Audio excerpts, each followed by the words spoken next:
ஐன்ஸ்டீனின் சிறப்புச் சார்பியல் கோட்பாட்டை special relativity ஒரு குட்டி கதை மூலம் எளிமையாக புரிந்து கொள்வோம். நம்ம ஊர் ரயில் நிலையத்தில் ஒரு கதை நடப்பதாக வைத்துக் கொள்வோம். இதில் 2 கதாபாத்திரங்கள். நட்சத்திரக்குறி மணி பிளாட்பாரத்தில் நின்று கொண்டிருப்பவர். நட்சத்திரக்குறி செல்வி மணிக்கு 100 கி.மீ வேகத்தில் செல்லும் ரயிலின் உள்ளே இருப்பவர். 1. வேகம் என்பது சார்புடையது. ரிலேட்டிவிட்டி. செல்வி ரயிலுக்குள் அமர்ந்து ஒரு பந்தை முன்னால் உருட்டி விடுகிறாள்.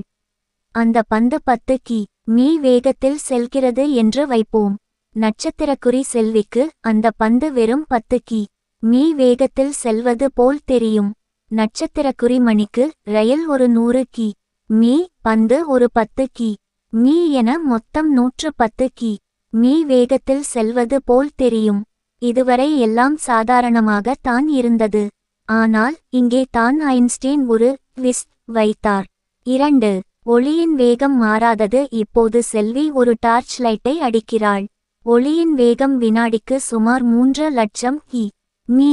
நட்சத்திரக்குறி ஐன்ஸ்டீன் என்ன சொன்னார் என்றால், செல்வி பார்த்தாலும் சரி, பிளாட்பாரத்தில் நிற்கும் மணி பார்த்தாலும் சரி, அந்த ஒளியின் வேகம் ஒரே அளவாகத்தான் இருக்கும்.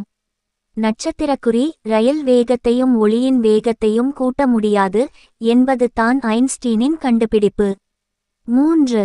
நேரம் மெதுவாக ஓடும். Time dilation. ஒளியின் வேகம் மாறக்கூடாது என்றால் வேறு ஏதோ ஒன்று மாற வேண்டும் அல்லவா? அதுதான் நேரம்.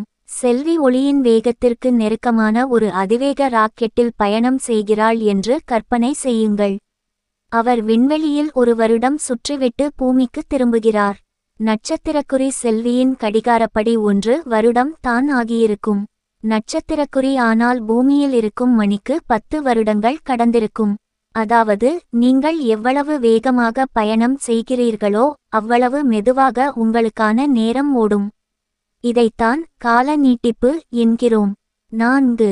நிறை மற்றும் ஆற்றல். E=mc கூரை குறி 2. இந்த கதையின் கிளைமாக்ஸ் இதுதான். ஒரு பொருள் மிக வேகமாகச் செல்லும்போது அதன் எடை நிறை அதிகரிக்கிறது. அந்த பொருளை இன்னும் வேகமாக தள்ள அதிக ஆற்றல் தேவைப்படுகிறது. ஒரு கட்டத்தில் பொருளும் ஆற்றலும் வேறு வேறு அல்ல, ஒன்றுதான் என்று ஐன்ஸ்டீன் நிரூபித்தார். அதைத்தான் உலகப்புகழ் பெற்ற இந்த சமன்பாடு விளக்குகிறது. E=mc கூரை குறி 2. நட்சத்திரக்குறி E ஆற்றல் எனர்ஜி, நட்சத்திரக்குறி m நிறை மாஸ், நட்சத்திரக்குறி c ஒளியின் வேகம் ஸ்பீட் ஆஃப் லைட். சுருக்கமாக, இந்த உலகம் நாம் நினைப்பது போல நிலையானது அல்ல. நாம் எவ்வளவு வேகத்தில் நகர்கிறோம் என்பதை பொறுத்து காலம், தூரம், நிறை எல்லாமே மாறும். ஆனால் ஒளியின் வேகம் மட்டும் மாறவே மாறாது. உங்களுக்கு இந்த E=mc கூரை குறி 2 சமன்பாடு அணுசக்தியில் எப்படி பயன்படுகிறது என்பதை பற்றி தெரிந்து கொள்ள விருப்பமா?